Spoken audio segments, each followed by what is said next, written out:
Para quem não me conhece, o meu nome é Éder. Para quem me conhece também, meu nome é Éder, né? E eu ajudo pessoas comuns a saírem das crises de relacionamento com Deus, consigo mesmo e com as outras pessoas. E aí, ó, larga a mão de ser zumbi e vamos lá. Deus te deu uma mente. Deus te deu uma mente, então assuma a manete. E aí, por que esse nome? Tem um grupo que eu participo, vários colegas lá, amigos, né, muito queridos. E aí um dia a turma tava pegando no pé de um determinado amigo lá, e ele, num tom de brincadeira, falou: nossa, gente, vocês pegam demais no meu pé. Larguei a manete. Tipo assim, não, eu desisto. Então eu pensei, gente, que termo legal, não tinha ouvido esse termo não. Então, Deus te deu uma mente e esse é o conselho que eu te dou aqui hoje. Assuma a manete, assuma o controle. Existem coisas que o Senhor fará por nós, coisas que não são impossíveis, o Senhor fará por nós. Agora, existem coisas que nós precisamos fazer e esse é o motivo da gente estar encontrando aqui às terças, quintas e sábados. A gente tem encontrado aqui para falar sobre isso, para falar sobre gestão de emoção, para falar sobre problemas que têm desorganizado a gente internamente, que tem impedido a gente de avançar e como nós podemos romper isso, como nós podemos resolver nossas crises de relacionamentos com o próprio Deus, como nós podemos resolver nossa crise de relacionamento conosco mesmo, coisa que nós temos conosco mesmo, e como nós podemos resolver nossas crises de relacionamento com as outras pessoas. Sejam elas pessoas próximas, como pais, filhos, maridos, esposas, amigos, enfim, pessoas que nos afetam emocionalmente, sabendo elas ou não. A nossa proposta aqui é falar sobre gestão de emoções à luz da Bíblia. Porque eu tenho estudado muito sobre a questão da emoção e aí eu estudo em vários aspectos, né? Tem um psiquiatra, médico e psiquiatra, que eu tenho estudado muito o material dele, porque ele está trazendo desse ponto de vista da psiquiatria. Eu tenho estudado muito a Edna, né? Ela é neurocientista, ela é formada em neurociências aplicada à educação. E é interessante que a gente vê praticamente a mesma coisa de vários ângulos.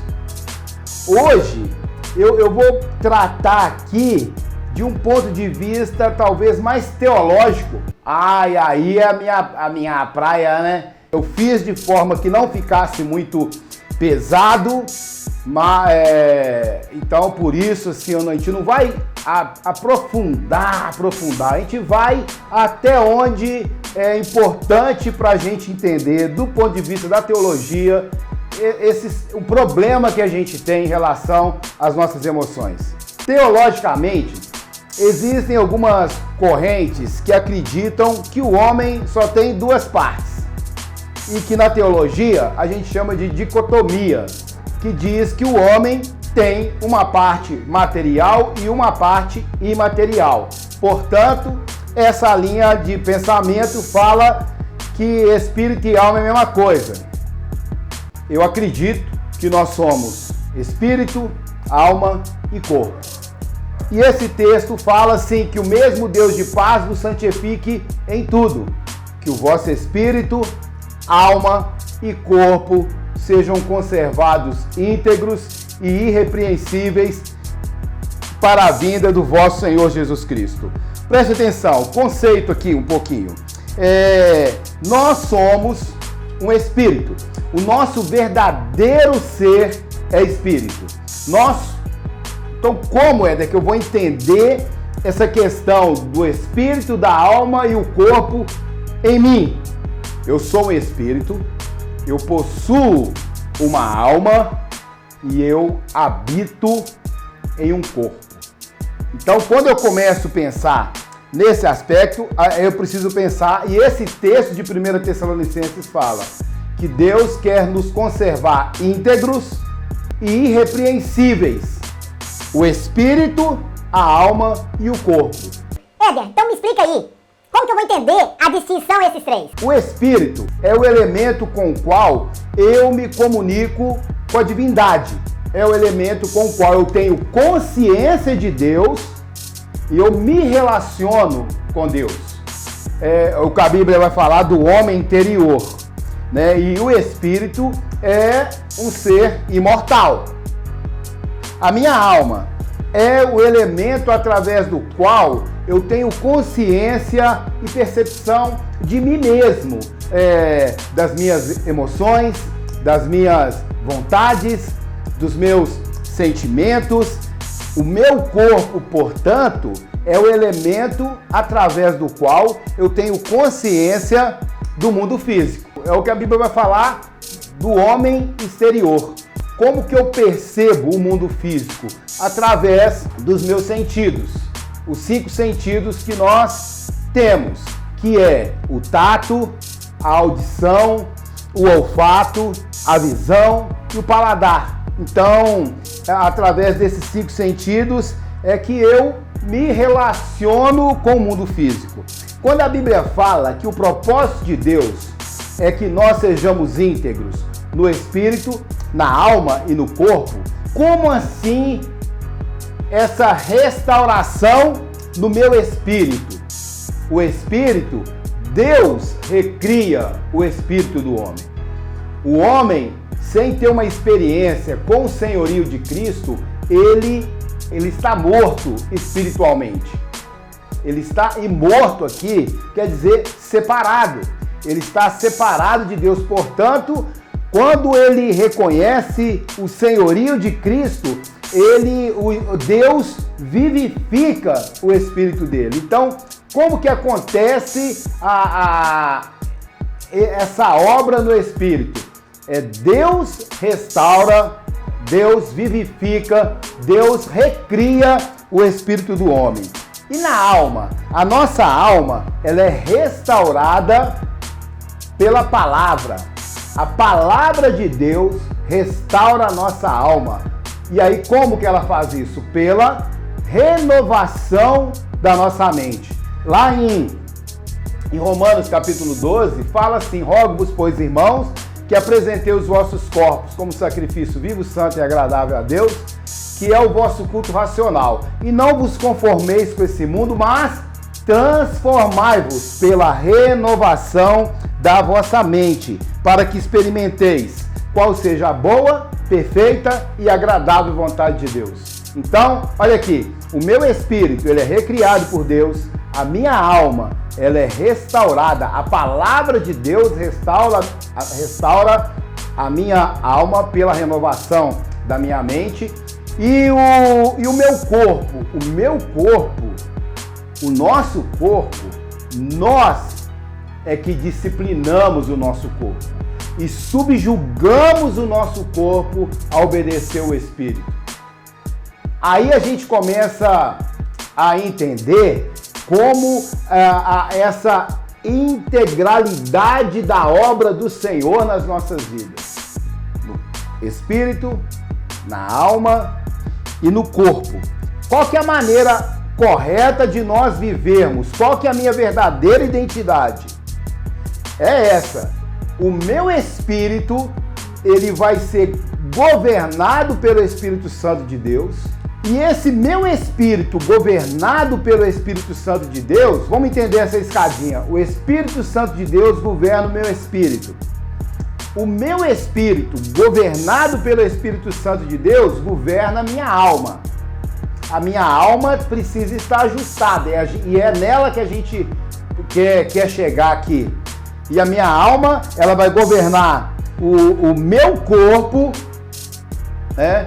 E o meu corpo, ele vai desfrutar do melhor da terra, tudo que tiver apontado para esse propósito.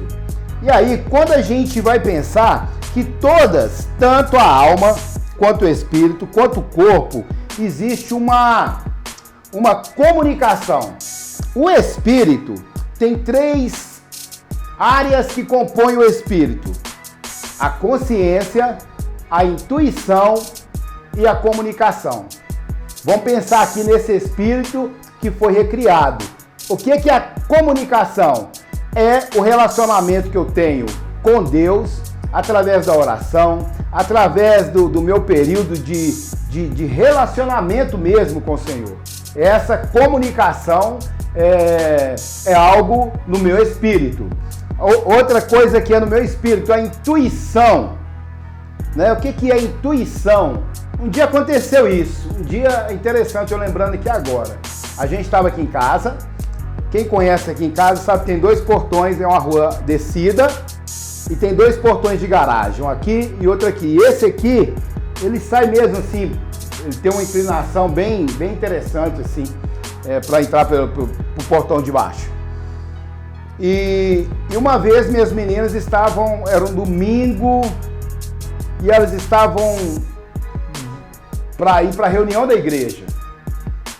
Eu não sei o que tinha acontecido, enfim, eu cheguei e falei: filha, eu tô sentindo de vocês não irem. Elas ficaram chateadas, não vai não. E posicionei. E não deixei, pode parecer estranho, não, vamos ficar por aqui. E foi questão de segundos.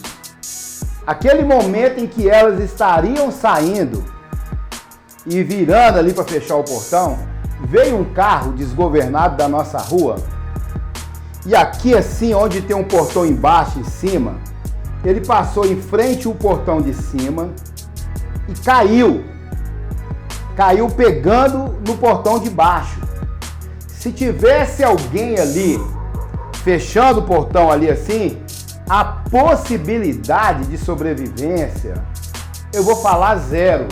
0 não, porque é milagre, mas enfim, foi algo que na hora que eu falei não, que elas viraram, então a gente escutou aquele barulhão, era o carro que tinha caído ali. Foi uma intuição. Então a intuição é aquela comunicação que o Espírito Santo fala dentro de você. É você estar ali e você sentir alguma coisa. Algumas pessoas têm isso mais desenvolvido que outros, não que em mim seja tanto, mas às vezes o Senhor direciona algo do dia a dia. E a consciência é aquilo que, com base nas informações que eu estou tendo, na palavra de Deus, na vida com Cristo, com os irmãos, essa consciência que eu vou tendo e vou aperfeiçoando. Então, no Espírito, a gente tem essas áreas: a comunhão, a intuição e a consciência. Qual que é o tipo de comunicação do nosso corpo? É a sensação. A sensação que está marcada através dos sentidos que nós temos. Na verdade, a gente acha às vezes que a comunicação ela é só com a boca. Não. Quando eu falo alguma coisa, eu estou me comunicando. Quando eu me calo, eu estou comunicando também. Então, o corpo. E por que a gente está deixando aqui a alma para falar depois? É porque é exatamente aqui na alma que eu queria que a gente entendesse isso. Olha, assuma a manete, assuma o controle. A alma tem 3 partes que compõem a alma. São sentimentos, vontades e a mente. Os sentimentos falam da nossa emoção. E a gente já aprendeu que emoção é algo que todos nós temos. A emoção são reações químicas e que acontece com todos nós. Raiva, todos nós já passamos e passaremos por raiva. Tristeza, inveja, tudo isso são reações químicas e todos nós passaremos. Que é isso, Éder? Inveja? Inveja não é de Deus, não. Por exemplo, você encontrar com um amigo que esteve na época da sua infância e vocês iam na casa um do outro, eram mais ou menos da mesma condição. Se aí depois de muitos anos vocês se encontram e ele enquanto você chega ali com um carrinho modesto ou a pé, e ele chega numa Ferrari e ele mostra quanto que a vida dele mudou, olha, a emoção chamada inveja vai chegar em você. Cabe a você identificar essa emoção e ressignificar. Porque a inveja não é eu querer ter aquilo que a pessoa tem. Inveja é eu me sentir incomodado porque aquela pessoa tem. É achar ruim de estar na mão dela. Como? Se nós crescemos juntos, estudamos na mesma escola, como que isso aconteceu com ele? Cabe a você, naquele momento, ressignificar essa emoção. Então a nossa mente, ela é dotada de emoção, de vontade. Vontade é o quê? É a sede das decisões. Olha pra você ver como é que é uma coisa. A emoção vem, a emoção ela é a sede dos sentimentos.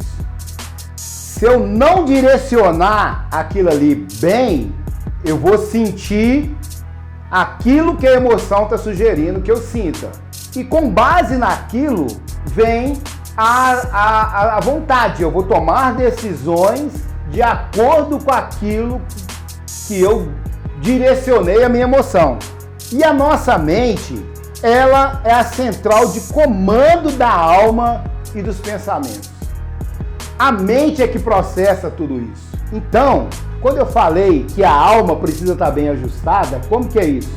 Olha, a minha alma é composta de mente, vontade e emoção. Se eu deixar a vontade, o mundo volitivo, né, vem de vontade, governar, eu vou ser uma pessoa variada pela vontade. Não, isso aqui eu não estou com vontade. Isso aqui eu estou com vontade. Ah, eu marquei que amanhã eu vou acordar cedo e vou fazer uma caminhada, mas eu acordei e não estou com vontade. Então, se eu deixar a vontade determinar aqui, eu não vou fazer. Se eu deixar a emoção também, eu vou agir erradamente. Por isso que quem tem que governar é a mente. É a mente que tem que processar tudo isso e falar assim, olha, nós vamos fazer isso. É por isso que a gente fala muito assim, olha, não deixe o seu cérebro no modo automático.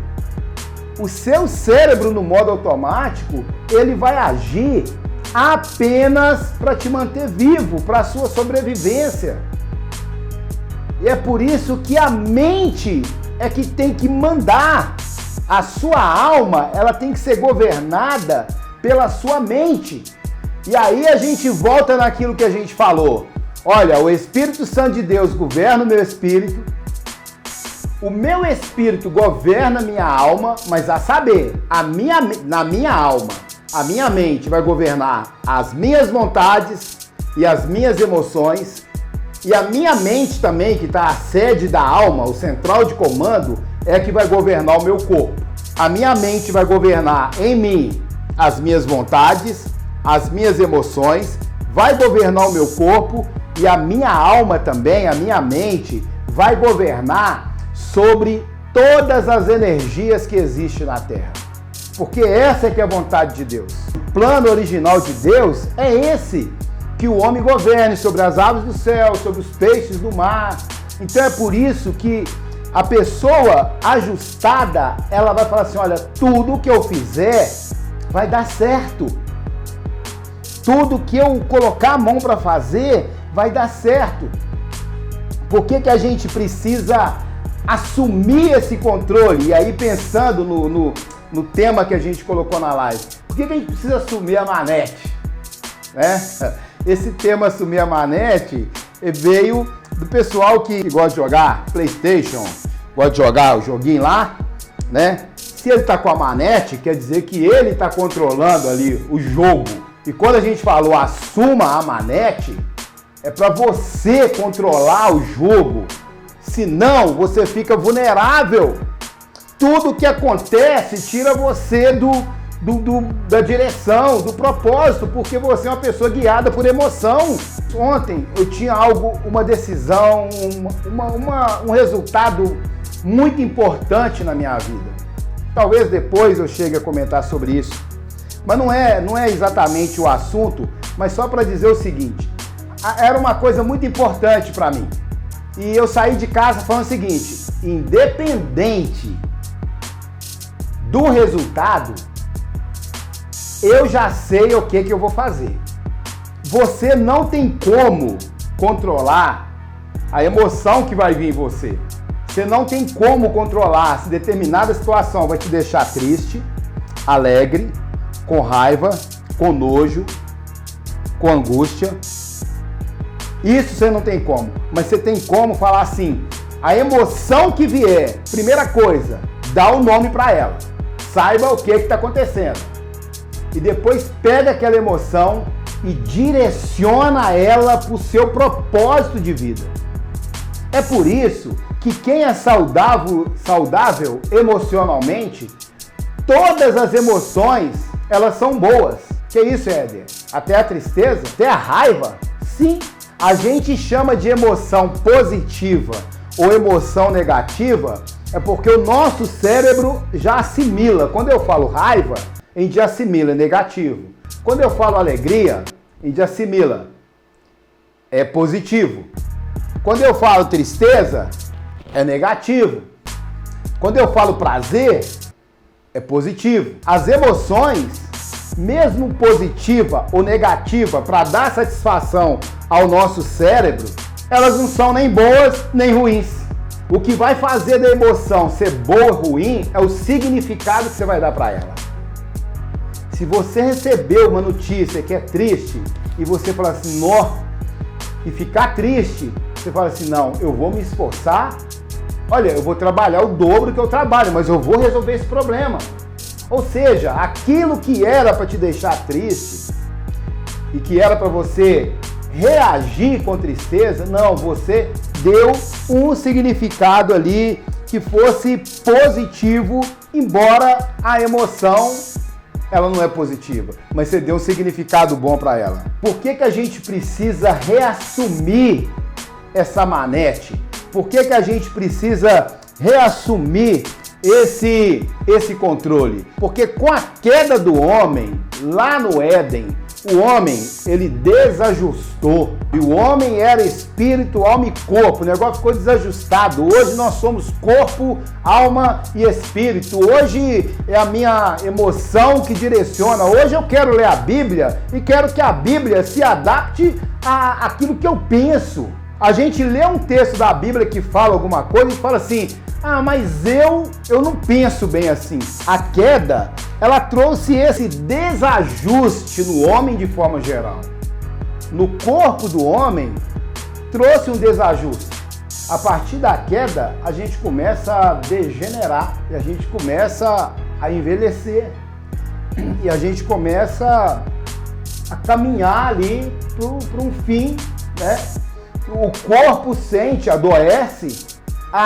O espírito, com a queda, ele é morto. Quando a Bíblia fala lá, Deus falou que o dia que a gente comer do fruto, a gente vai morrer.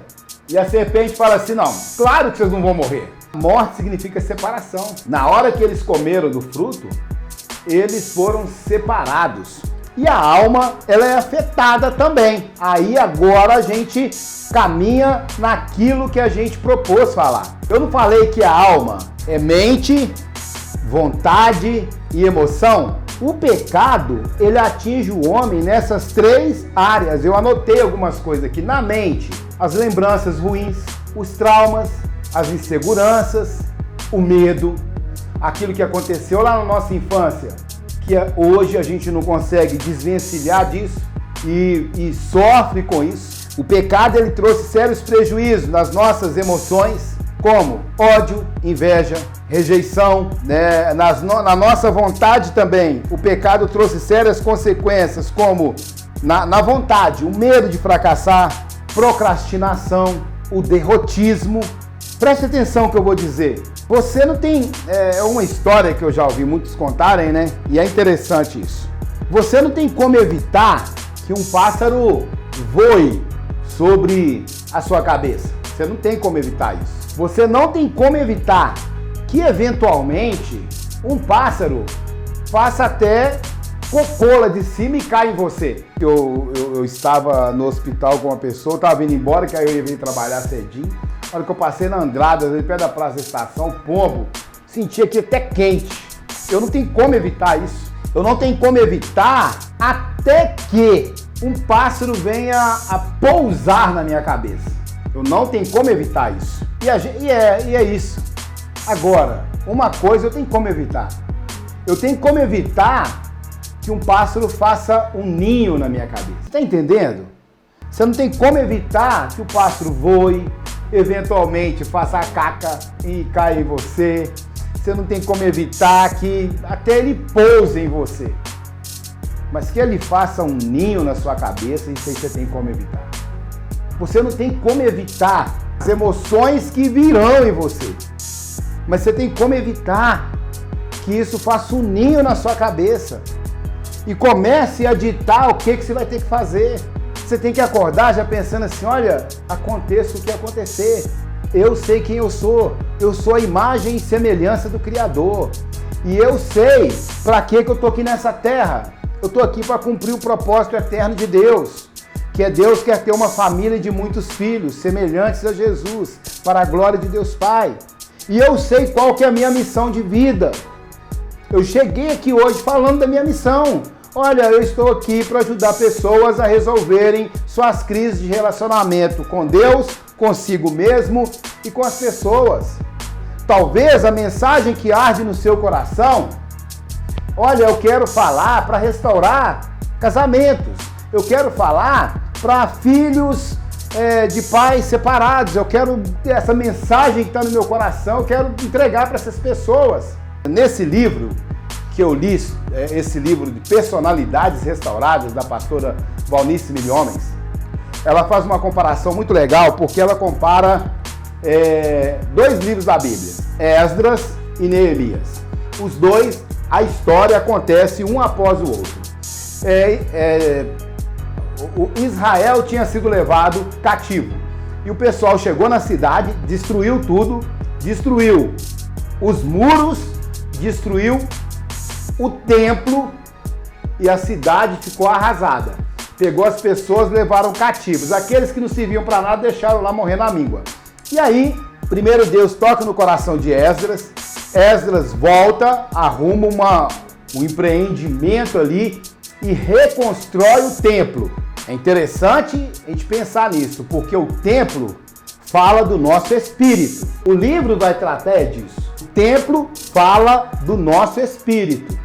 Esdras vai e reconstrói o templo. Só que a cidade está sem muro. Facilmente os inimigos entrariam ali de novo e destruiriam o templo. Você está entendendo o que eu quero dizer? Olha, seu espírito foi recriado. Agora, se a sua alma, que aqui agora representada pelos muros e pelas portas, se elas não forem restauradas, o seu espírito vai ficar vulnerável para ataques do inimigo. E aí vai Neemias, depois que Esdras vem, reconstrói o templo, Neemias vai e reconstrói os muros e reconstrói as portas. Primeiro reconstrói as portas. As portas, a gente pode dizer que são os acessos da nossa alma que pode atingir o nosso espírito. Não adianta reconstruir o muro todo se as portas não estiverem restauradas. E aí, primeira coisa, nós precisamos reconstruir uma obra do Espírito Santo em nós, reconstruir nosso espírito. E precisamos reconstruir, restaurar nossa alma. Como que o nosso espírito é restaurado? Deus ressuscita, vivifica o nosso espírito. Como que a nossa alma é restaurada? A palavra de Deus restaura a minha alma pela renovação da minha mente. E o meu corpo? Aí sou euzinho. Eu subjugo o meu corpo a obedecer essa alma restaurada, e essa alma vai obedecer esse espírito recriado, e esse espírito vai obedecer o Espírito Santo de Deus. Nós estamos falando aqui de plenitude. Nós estamos falando aqui de vida abundante, meu. Nós estamos falando aqui de andar governando mesmo Eu tenho um termo que às vezes eu uso, mas é botar para arregaçar mesmo. Tudo que a gente fizer vai romper. Tudo que a gente fizer vai dar certo, porque nós estamos ajustados. O livro de Provérbios, e aqui nós estamos partindo para concluir. Provérbios capítulo 23, versículo 7, está escrito assim: assim como o homem pensa consigo mesmo, assim ele é. Você prestou atenção nisso que eu falei?